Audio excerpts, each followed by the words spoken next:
मुस्तकबिल के अंदर हमें प्राइवेटाइजेशन होती हुई पावर कंपनीज नजर आ रही हैं। How does this affect that? Privatise करने का क्या फायदा जब आपने प्राइवेट सेक्टर की एक कंपनी को सस्टेनेबल रखने के लिए आपने अपनी सब्सिडी पंप इन करनी होती। सो एक चीज और भी आ रही है, इलेक्ट्रिक को नहीं पता था कि पहले हमने कैलकुलेशंस जो भी की इलेक्ट्रिक ने, क्या उन्होंने मिस कैलकुलेट किया? एक कंपनी है वो 100% रिकवरी टारगेट क्यों नहीं मांग रही?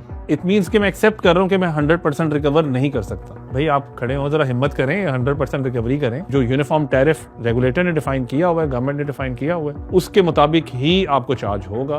क्या चल रहा है मामलात, ये क्या चाहती है कि इलेक्ट्रिक मिनिस्ट्री क्या चाहती है? बैकग्राउंड है सबसे पहले तो हम लुट गए और बर्बाद हो गए। और अब आप जो आजकल तमाम मीडिया चैनल्स पे और तमाम प्रिंट मीडिया में भी देख रहे हैं कि एक ह्यू एंड क्राई मचा हुआ है कि शायद के इलेक्ट्रिक डूब जाएगी और कंज्यूमर जो हैं वो मर गए और हम लुट गए और हम बर्बाद हो गए। हेलो अस्सलाम वालेकुम एवरीवन, मैं हूं Ismail Qasim and I welcome you all to another episode here at the current podcast. Today we are joined with Syed Faizan Ali. क्यों मौजूद है हमारे साथ? क्योंकि वो एक एनर्जी एक्सपर्ट हैं, 2 दहाइयों से फील्ड के अंदर इंडस्ट्री में काम कर रहे हैं। उनको बुलाने की ज़रूरत क्या पड़ी? ज़रूरत ये पड़ी कि भाई के इलेक्ट्रिक का मामला जो है बढ़ते बढ़ते यहाँ तक पहुँच चुका है कि एक तरफ इस टाइम आपकी मिनिस्ट्री खड़ी हुई है, एक तरफ आपके इंडिपेंडेंट इदारे खड़े हैं, एक तरफ आपके डिफरेंट स्टेक होल्डर्स खड़े हैं, इंडस्ट्रियलिस्ट खड़े हैं और के इलेक्ट्रिक भी मौजूद है सारे के अंदर।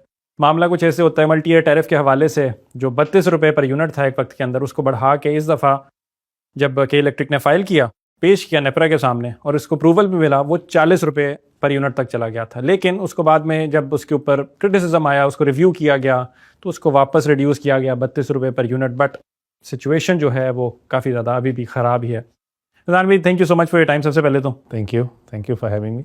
क्या चल रहा है मामलात, ये क्या चाहती है कि इलेक्ट्रिक मिनिस्ट्री क्या चाहती है? बैकग्राउंड है सबसे पहले तो थैंक यू।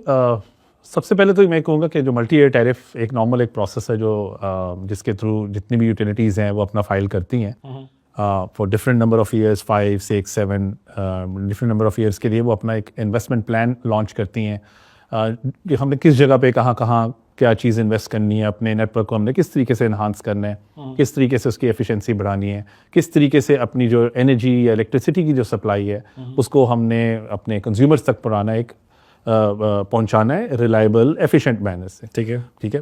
तो then they file their multi year tariffs and based on that it's a certain normal regulatory procedure जिसमें जो नेपरा है, जो हमारा रेगुलेटर है, वो उसको जांच पड़ताल करता है on different various factors and then वो उसको अवॉर्ड कर देता है। तो अब हुआ ये है कि जब उन्होंने फाइल कर दिया और जो डिफरेंट स्टेक होल्डर्स हैं जब उन्होंने फाइल कर दिया, अप्रूवल भी मिल गई नेपरा से, तो उसमें फिर रेगुलेटरी प्रोसेस में ये होता है कि जितने भी स्टेक होल्डर्स हैं उनके पास राइट होता है कि वो उसको रिव्यू में डाल सकें, उस पर कुछ कमेंट्स कर सकें। और इवेंचुअली फिर डिफरेंट स्टेक होल्डर्स, जिसमें मिनिस्ट्री भी थी, जिसमें और इंडिपेंडेंट जो एक्सपर्ट्स हैं उन्होंने भी, जमात इस्लामी ने भी, इंडस्ट्रियलिस्ट ने भी उस पर कमेंट्स और या अपने उस पर कंसर्न्स रेज आउट किए। जब वो रेज आउट कर दिए तो उसके बाद फिर नेपरा को दोबारा उस चीज़ को एक दफ़ा नज़रसानी करनी पड़ी। नज़रसानी करते करते वो उनका जो टैरिफ है वो 32 पे आ गया और एक पूरा शोर शराबा और हंगामा बच गया कि हम लुट गए और बर्बाद हो गए। और अब आप जो आजकल तमाम मीडिया चैनल्स पे और तमाम प्रिंट मीडिया में भी देख रहे हैं कि एक ह्यू एंड क्राई मचा हुआ है कि शायद के इलेक्ट्रिक डूब जाएगी और कंज्यूमर जो हैं वो मर गए और हम लुट गए और हम बर्बाद हो गए। मैं इसके ऊपर आऊँगा, लेकिन कंसर्न्स क्या थे बेसिकली? अच्छा, दोनों चीज़ें बताएं। सबसे पहले तो फॉर अंडरस्टैंडिंग, के इलेक्ट्रिक ने क्या सोच के, क्या उन्होंने क्लेम किया कि हमें पहले 32 रुपये पर यूनिट था, ये वाला जो मल्टी ईयर टैरिफ था वो तो 40 रुपये, 8 रुपये if I am not mistaken, क्यों बढ़ाए? सबसे पहले तो दूसरा, कंसर्न्स क्या थे उसके, इसके हवाले से? जी अच्छा, देखिए जो मल्टी ईयर टैरिफ है वो मुख्तलिफ हिस्सों में ना लॉन्च करता है। इससे पहले 7 साल का था, 2016-17 से लेके 2023 तक। तो उसमें ऑब्वियसली वो चूँकि उस वक्त डॉलर के रेट्स और डिफरेंट और वो सारी चीज़ें एक इन्वेस्टमेंट के पॉइंट ऑफ व्यू से या उनके उस वक्त जो प्रोजेक्ट्स जो उन्होंने लॉन्च करने थे फॉर बेटर सर्विस डिलीवरी या better improvement in the supply of electricity, वो उस वक्त डिफरेंट थे। अब गोइंग फॉरवर्ड अब उन्होंने 7 ईयर्स का नेक्स्ट 2024 से 23-24 से लेके 2030 तक उन्होंने अपने ऑब्वियसली दोबारा नए प्रोजेक्ट्स या नए उनके जो डिफरेंट सप्लाईज की उनकी जो हैं उन्होंने उस पर नए लॉन्च किए। तो उनके मुताबिक उन्होंने जो कुछ फैक्टर्स जो उन्होंने जिस पे ये सारी उन्होंने अपना बेस किया, अपना मल्टी ईयर टैरिफ या आप इन्वेस्टमेंट प्लान भी कह सकते हैं, उसके मुताबिक जब उन्होंने नेपरा में फाइल किया तो उनकी कोई 15 billion units per annum sell out होते हैं, तो उसके across the over the period of 7 years जब आप उस इन्वेस्टमेंट को डिवाइड करते हैं पर एनम बेसिस पे, तो वो तकरीबन कोई 40 रुपीज़ पर यूनिट के हिसाब से आ रहा था उनका multi year tariff.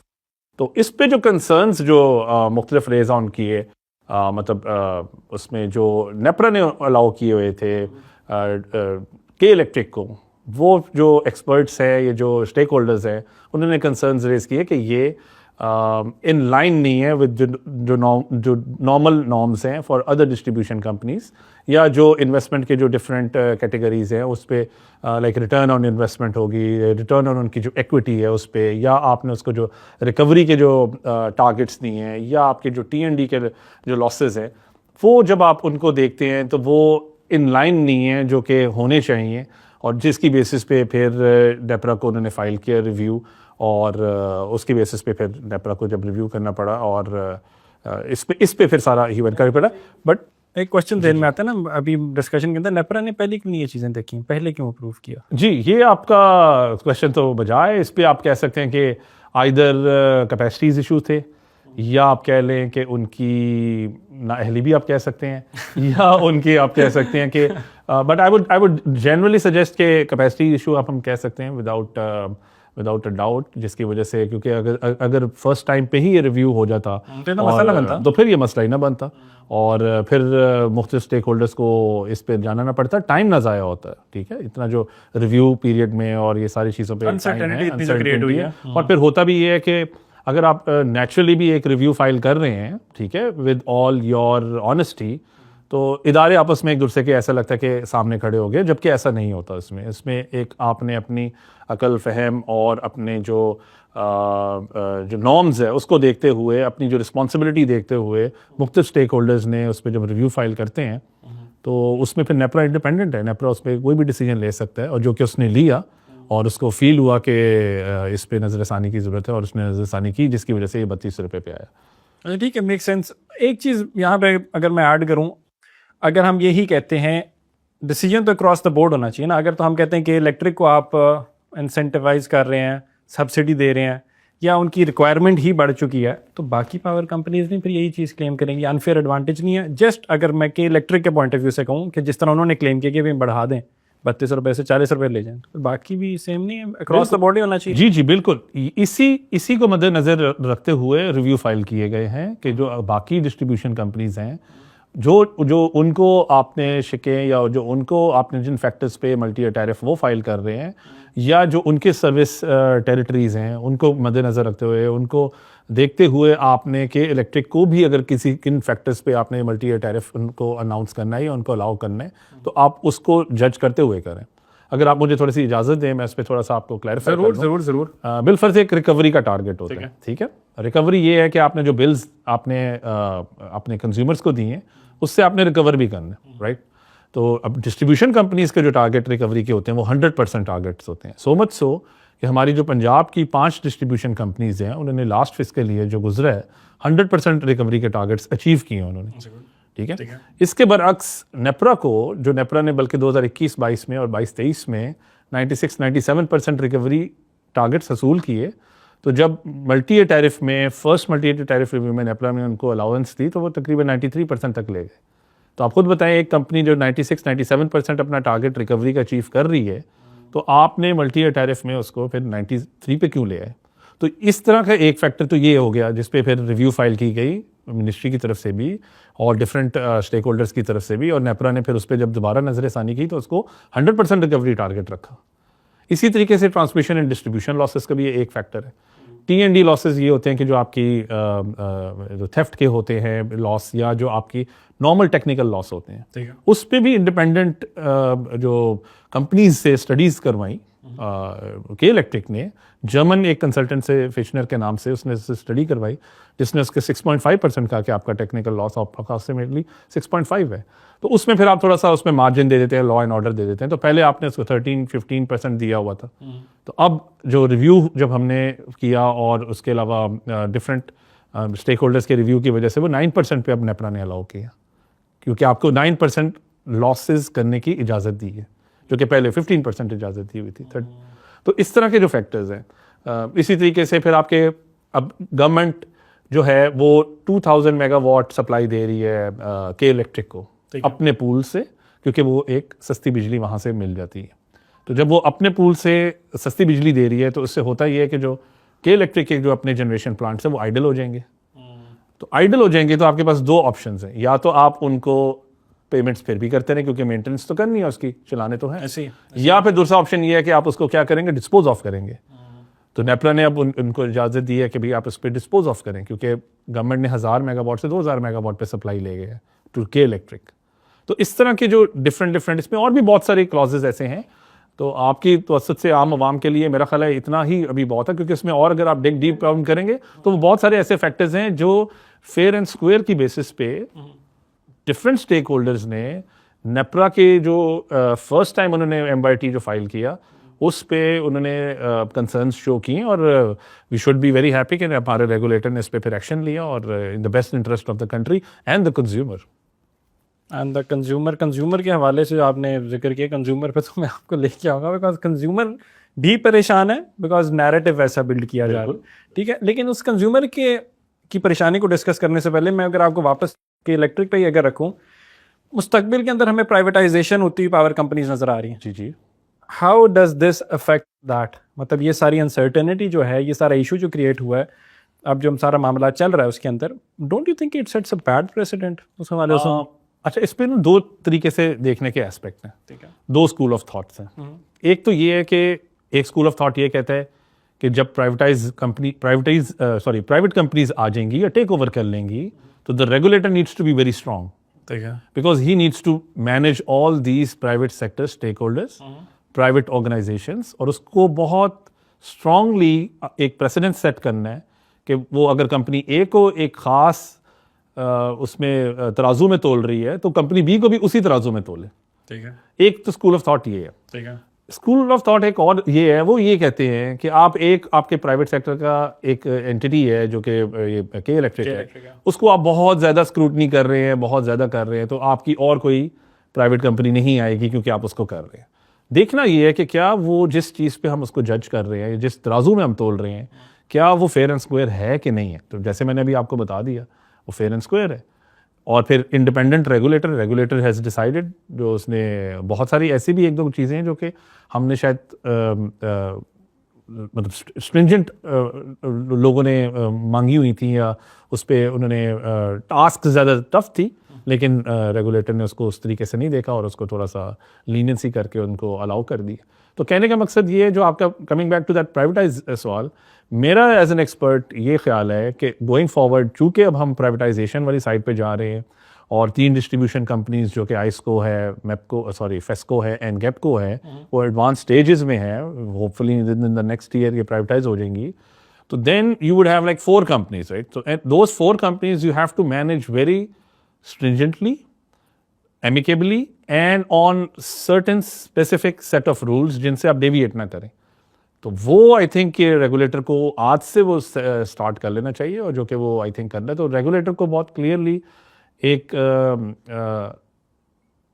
Clear set of rules के तहत ये पूरी मार्केट गवर्न करनी चाहिए, थिंकिंग कि भाई अब आगे और प्राइवेट कंपनीज आएंगी और ये तमाम की तमाम 10 डिस्ट्रीब्यूशन कंपनीज जो हैं वो गोइंग फॉरवर्ड प्राइवेटाइज हो जाएंगी। तो फिर सिर्फ रेगुलेटर होगा और ये सारा प्राइवेट सेक्टर का एक, आप कह लें कि एक फिश मार्केट होगी, और ये सारे आपस में अगर रेगुलेटर स्ट्रांग होगा तो he can manage it very well. जहां वो थोड़ा सा हल्का होगा तो आपको पता है फिर प्राइवेट कंपनी है। तो एक कंपनी है जिसने हमने 4 का हवाला दिया, तो मेरे दिन में आ रहा है 4 को जो MYT 4 ने फाइल की है, रेगुलेटर ने अप्रूव कर दी है, और बाद में रिव्यू हो रहा है। वो तो रोला पड़ जाएगा जाके जी। अब इस पे ही देखिए, इस पे और भी पॉलिसी आप या रेगुलेशंस अपनी और स्ट्रिंजेंट कर सकते हैं। फॉर एग्जांपल, आप एक सर्टन T&D की रेगुलेशंस बना सकते हैं, ठीक है, कि जब भी कोई आपके पास इन्वेस्टमेंट प्लान आए फॉर मल्टी ईयर टैरिफ, वो एक सर्टेन स्पेसिफिक रूल्स के अगेंस्ट होना चाहिए, ठीक है। तो फिर चाहे वो कंपनी A है, B है, C है, D है, अगर वो उसके रूल्स के मुताबिक है तो स्ट्रेट एंड फॉरवर्ड है। तो इस तरह की चीज़ें मतलब आप कर सकते हैं और हो भी रही हैं। गवर्नमेंट भी और रेगुलेटर भी उस पर बहुत वर्किंग कर रहा है, और आई थिंक यही this is the need of the hour कि आपको इस तरीके से अपने पूरा सेक्टर मैनेज करना पड़ेगा, क्योंकि government can not manage this utility power utility business, क्योंकि इवेंचुअली वो फिर लॉस मेकिंग हो जाती हैं, फिर you need to subsidise them somehow. अभी भी ये जो सारा ह्यू एंड क्राई है, अगर आप इजाजत देंगे आगे आपके पास क्वेश्चंस होंगे तो उस पर फिर हम डिस्कशन करेंगे। What's the point? What's the point? Hue and cry क्यों आई? ह्यू एंड क्राई वाला क्वेश्चन तो है, लेकिन मिनिस्ट्री के एतबार से भी मेरे जहन के अंदर चीज़ आ रही थी कि एक तरफ इंडिपेंडेंट अदारा है आपका, एक तरफ प्राइवेट अदारा है, दोनों के अंदर इशूज बना है। मिनिस्ट्री फिर कहाँ पे स्टैंड, मतलब एज अ न्यूट्रल परस्पेक्टिव अगर मैं आपका लूँ इसके अंदर, where does this put, where does the ministry go in all of this? Ministry कहाँ पे जाती है सारी? देखिए, मिनिस्ट्री तो एक स्टेक होल्डर है, one of the stakeholder, many stakeholders. हाँ जी, आप मेन कह लें या आप एक one of the stakeholders कह लें, क्योंकि देखिए ministry is the mother of all 10 distribution companies, right? क्योंकि वो भी गवर्नमेंट ओन्ड हैं, एसओईज हैं, और इस तरफ आपके पास प्राइवेट है। तो आपने मिनिस्ट्री ने देखना है कि भाई जो मेरे बाकी डिस्ट्रीब्यूशन कंपनीज, अगर उनके साथ अगर उनको 100% रिकवरी का टारगेट मिल रहा है, अगर उनको एक स्पेसिफिक सेट ऑफ रूल्स पे वो इन्वेस्टमेंट्स उनको मिल रही हैं, तो फिर प्राइवेट सेक्टर को भी उसी सेट ऑफ रूल्स पे मिलनी चाहिए। ये नहीं होना चाहिए कि उनको रिलैक्स कर दिया जाए।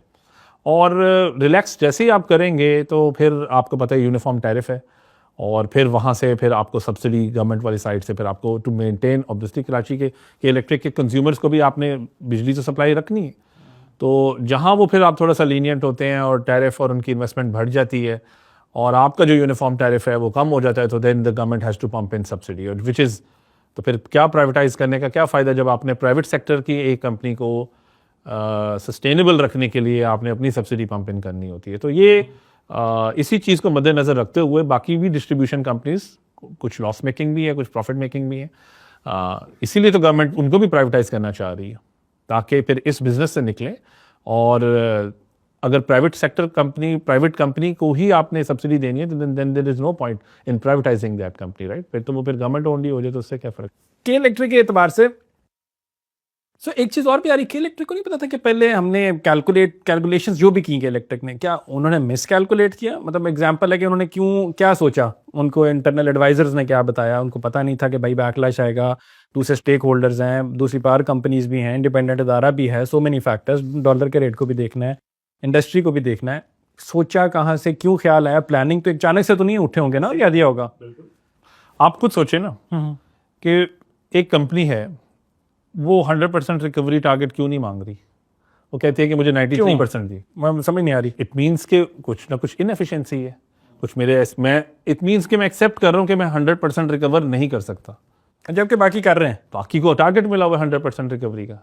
सो दैट मीन्स कि मैंने अपनी इनएफिशिएंसी मान ली है कि मैं अगर अपने कंज्यूमर को 100 रुपये का बिल कर रहा हूँ तो मैं 93 रुपीज़ ही वसूल कर सकता हूँ, ठीक है?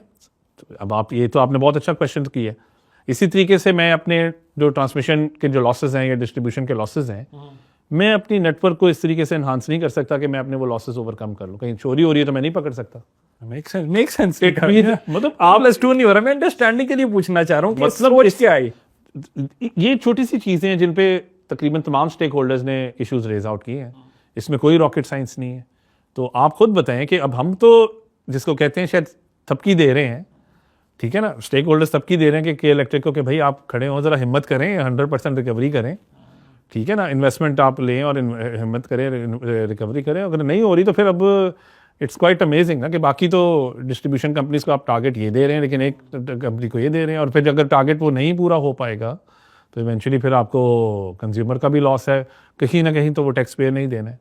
तो ये इस तरह की जो चीज़ें हैं ना, इंटेंशनली है या अनइंटेंशनली है, ये तो मैं तो स्पिनिंग कुछ नहीं कमेंट करते थे, लेकिन आपकी एक कमेंट में उठा दी यहाँ से, आपने कहा ये तो इवेंचुअली टैक्स पेयर नहीं बर्डन उठाना है। जी टैक्स पेयर के बर्डन से एक चीज़ और जो नैरेटिव पुश किया जा रहा है, एक सवाल उठाया जा रहा है, and for my understanding I am also interested to know, taxpayer के ऊपर बर्डन इसका डायरेक्टली लिंक पड़ता है? जस्ट इन केस मैं एग्जांपल के तौर पे कहता हूँ, लोग कह रहे थे कि आपने ये 40 रुपये फी यूनिट से वापस किया 32 रुपये फी यूनिट का के इलेक्ट्रिक का MYT, इसका टैरिफ जो है, इससे बिलों पे फर्क पड़ जाएगा डायरेक्टली, कि ये कंज्यूमर टैरिफ को इससे लिंक किया गया। So are these the same thing? फर्क पड़ेगा या नहीं? I think it's a very important question और it's a very pertinent question as well, और आई एम ग्लैड कि आपने ये क्वेश्चन भी पूछा है। देखिए, एक मल्टी ईयर टैरिफ होता है और एक कंज्यूमर टैरिफ है। इस पूरे फियास्को में ना इस चीज़ को कंबाइन करने की कोशिश की जा रही हाँ, वही मैं कह है रहा और कंफ्यूज करने की कोशिश की जा रही है। Multi year tariff is related to the investment जो कि उस इदारे ने करनी है, और फिर उसने इदारे ने गेज करना है कि मैंने बिल फर्ज 1 अरब रुपया लगाना है और 1 अरब रुपये के अगेंस्ट मैंने इतने यूनिट्स ऑफ एनर्जी सप्लाई करनी है, तो उसको आप ऊपर नीचे रख के डिवाइड करेंगे तो आपके पास एक टैरिफ आ जाएगा। तो दैट इज़ लाइक जो अभी हमने पहले कह रहे थे 40 रुपीज़ पर किलोवाट आवर पर यूनिट के हिसाब से जो इन्होंने पहले कई को दिया था। जो कंज्यूमर टैरिफ है ना, दैट इज़ पूरे पाकिस्तान में, पूरे मुल्क में यूनिफॉर्म टैरिफ सिस्टम है जो कि पॉलिसी है पूरे मुल्क की गवर्नमेंट की, और हर कंज्यूमर का टैरिफ मोरलेस सेम ही है, यूनिफॉर्म है, राइट। वो यूनिफॉर्म टैरिफ इस वक्त हमारा बिल फर्ज 32 रुपये के या बिल फर्ज में 34 रुपये के आसपास है, ठीक है। अब अगर तो वो 34 रुपये के आसपास है और एक कंपनी को सप्लाई ऑफ दैट यूनिट 40 रुपये का पड़ रहा है, तो वो कंपनी तो लॉस में जा रही है ना।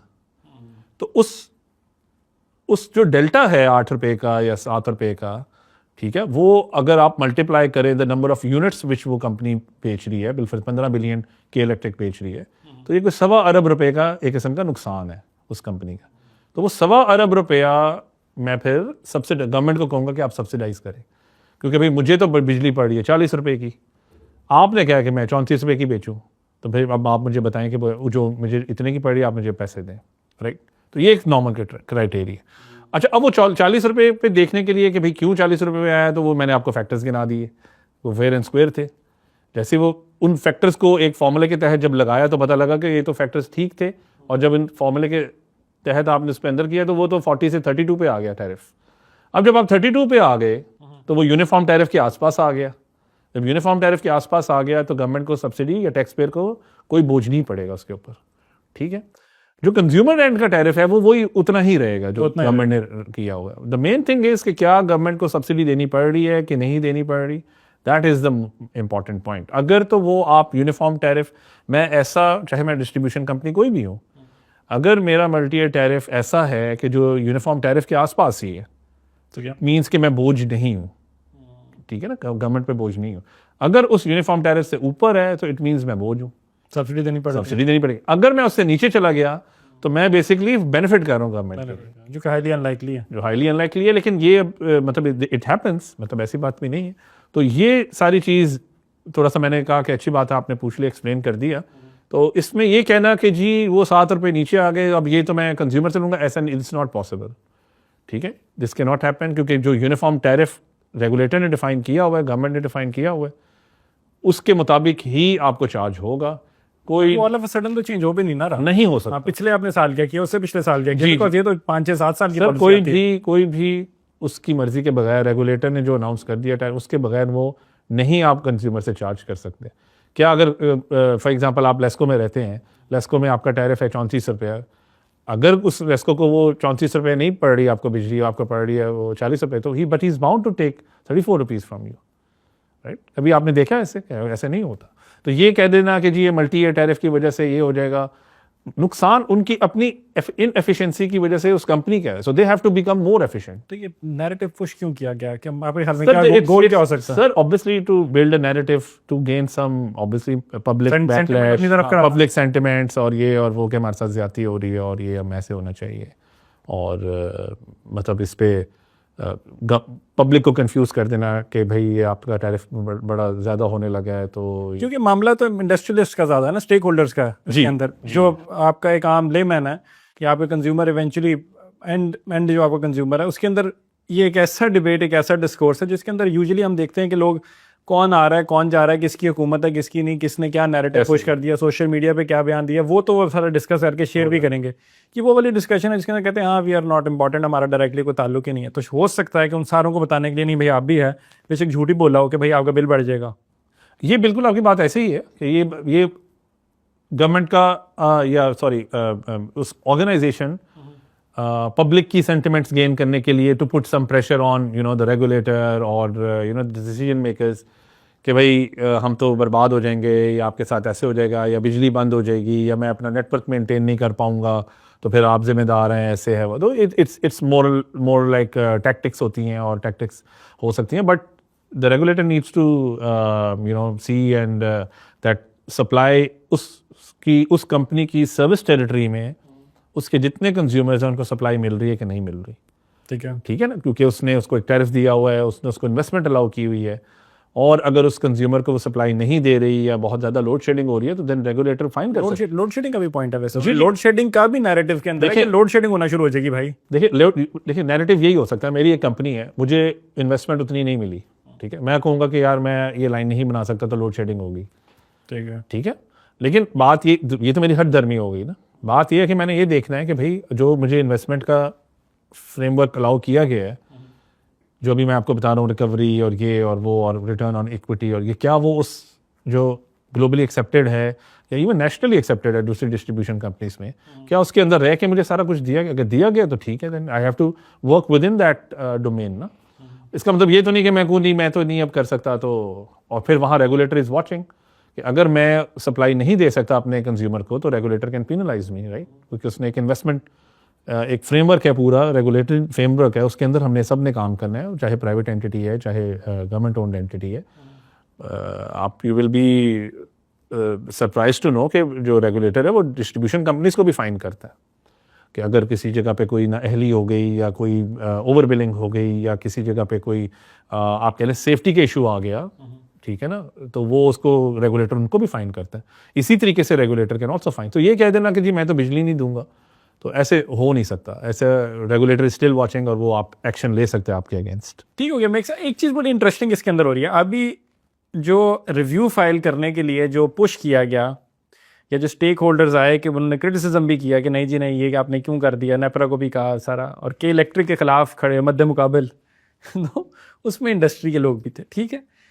फिर हम देखते हैं कि अचानक से हवा का रुख बदलता है और industry, correct me if I am wrong, industry जो वो के इलेक्ट्रिक को सपोर्ट करती नज़र आती है कि भाई नहीं ये नेपरा ने जो रिव्यू किया है ये ठीक नहीं है, जायज़ नहीं है। On what grounds? पहले इनको क्या ख्याल आया था लोगों का, तो कंज्यूमर तो हमने डिस्कस कर लिया, तो ये इंडस्ट्री की फॉर माई अंडरस्टैंडिंग मतलब what is the actual reality behind it, ये सिचुएशन क्यों हवा की? जी अच्छा, you are quite well informed, I must say.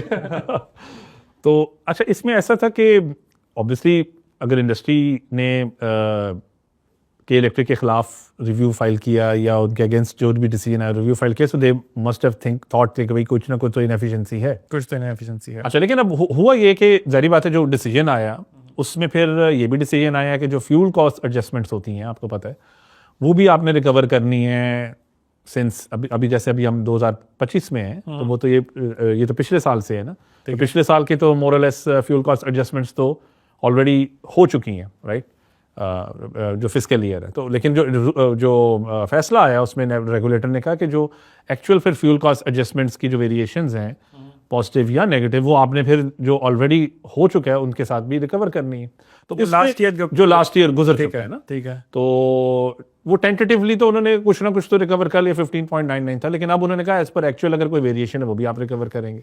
तो वो जो वेरिएशन आई है वो अगर नेगेटिव में है तो अगर पॉजिटिव में है तो फिर वो उनको रिकवर करनी है, इंडस्ट्रियलिस्ट से भी रिकवर करनी है और रेजिडेंशियल से भी, जितना भी कंज्यूमर है उससे रिकवर करनी है, आई थिंक एक्सेप्ट फॉर जो प्रोटेक्टेड कैटेगरी का होता है।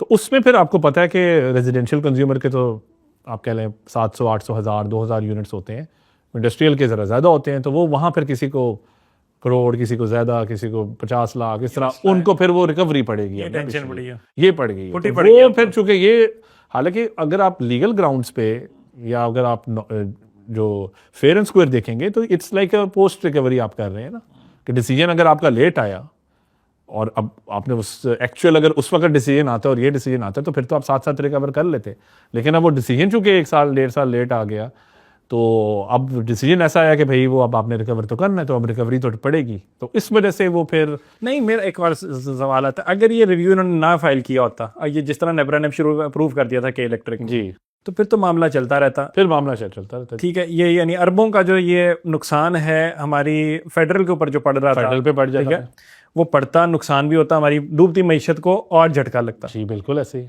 अब उसके बाद दूसरी चीज ये कि अब जो ये रिकवरियां कर रहा है ये भी अरबों की रिकवरी हैं, बिल्कुल, जो इन्होंने पहले नहीं की। तो ये मतलब मुझे समझ में नहीं आ रही कि इसके अंदर अब मैं नेपरा को क्या कुछ कहूँ या क्या सोचूं, किस तरह, मतलब कि क्या चक्कर है भाई, ये अरबों की बात हो रही है। बस अब आप देखें ना, जो हम अभी पहले भी डिस्कशन कर रहे थे कि इस पूरे इन्वायरमेंट में गोइंग फॉरवर्ड हम अब देख रहे हैं कि प्राइवेट कंपनीज आ जाएंगी, डिस्ट्रीब्यूशन कंपनीज को वो एक्वायर कर लेंगी, कल को 4 डिस्ट्रीब्यूशन कंपनीज प्राइवेटाइज हो जाएंगी, हमारे पास के इलेक्ट्रिक और इस सारे इन्वायरमेंट में जो regulator needs to be very strong, very strong, very strong, efficient होना पड़ेगा, वेरी आपको तो भाई, केपेबल, very capable। कैपेसिटी उसकी बेहतरीन होनी चाहिए, और ताकि वो इन सब पूरे इस सिस्टम को मॉनिटर और रेगुलेट बड़े एफिशिएंट तरीके से करे। जहां आप थोड़ा सा घबराए, जहां आप थोड़ा सा लीनियंट होए, वहां आप देखें अरबों की चीज़ कहीं ना मतलब ये कहीं मजाक तो नहीं हम तो फिर इट डजंट मेक सेंस ना कि अगर एक मैं प्राइवेट कंपनी को कर दूं, प्राइवेटाइज कर दूं, और फिर भी at the end of the day मैंने उसको सब्सिडी ही देनी है, तो फायदा। तो फिर क्या फ़ायदा प्राइवेटाइज करने का। तो ये सारी चीज़ें I think they are all coming down to a strong regulator as well. And then खूबसूरती भी इस सिस्टम की यही है, ये पूरे रेगुलेटरी प्रोसेस की यही है कि चाहे मैं हूँ, चाहे आप है, चाहे और कोई बंदा है, ठीक है, चाहे वो सेक्टर का है, सेक्टर का नहीं है, you can always file a review against any decision, और फिर वो उस पर अगर आपका एक सही ग्राउंड्स पे आपने फाइल की हुई है, तो वो regulator is bound to review it, और रेगुलेटर ने फिर उसको रिव्यू करके उस पर डिसीजन लेना है, उस पर हियरिंग्स करनी है और लोगों के कमेंट्स लेने हैं। तो यही इस पूरे निज़ाम की खूबसूरती है, जो कि आई मस्ट अप्रिशिएट कि ये हुआ इस वक्त, हुआ भी और उसमें काफ़ी गवर्नमेंट की इसमें सेविंग भी हुई है, और going forward it's like a lesson to others as well कि भाई आप जो भी आप फाइल करें उसको सोच समझ के, और जो बाकी डिस्ट्रीब्यूशन कंपनीज को, ये जो बाकी एक नॉर्म है उसके मुताबिक आप फाइल करें। Perfect, make sense. Thank you so much Syed Faizan Ali, बहुत शुक्रिया आपके वक्त का। आई एम 100% श्योर जिन्होंने भी पूरा शो देखा उनको बहुत ज़्यादा क्लैरिटी मिलेगी, बिकॉज बहुत ज़्यादा क्वेश्चन मार्क्स थे और क्लैरिटी कोई नहीं मिल रही थी। ओवरऑल पूरी जो एक सिचुएशन है वो तो बड़ी एक अनसर्टेनिटी उसने क्रिएट की हुई है, as you all know, but dearly hoping के जितने भी स्टेक होल्डर्स हैं दे अंडरस्टैंड कि उनके पास रिस्पॉन्सिबिलिटी है इवेंचुअली पाकिस्तान को तो आगे बढ़ाना है, लेकिन वी डोंट वांट कि इवेंचुअली जो एक क्वेश्चन मार्क है वो आम कंज्यूमर के अंदर वो भी बढ़ता रहे। वो पहले इतनी ज़्यादा परेशान है, इन्फ्लेशन है, महंगाई है, 100 फैक्टर्स हैं, वो वी डोंट वांट कि एक और उनको लगे कि भाई हमारी बिजली भी जाने लगी है, तो बिजली तो नहीं जा रही। Sir thank you so much. Thank you. Ismail Qasim को इजाज़त दीजिए, अपना बहुत सारा ख्याल रखिए। Until next time, see you again, अल्लाह हाफ़िज़।